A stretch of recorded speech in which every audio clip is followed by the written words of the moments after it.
Guys, meron pa ako share sa inyo itong lugar na to. Yan.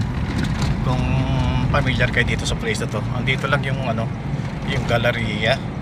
And then ito, itong lugar na to. Ayan. Yung hindi mo isipin, akala mo okay na. Ayan, no. So tandaan nyo lang itong signs ito. Katulad ng ano na yon, yung SUV na yun, nag bus lane siya. So ito, itong lugar na to, marami na dadali rito. Diyan. Yung pagpanik ng tuloy na to, yung pagbaba mo, magugulat ka na lang, meron sasalubong sa'yo doon, mga enforcers. So matik yung 5K mo dyan. So ito, itong area na to, kasi hindi mo isipin na meron pa eh. Sa lugar na to, marami dumadaan dito pagka weekdays. So ayan, yan, pagbaba mo dyan, andyan sila, nakaabang. Yan, dyan sila.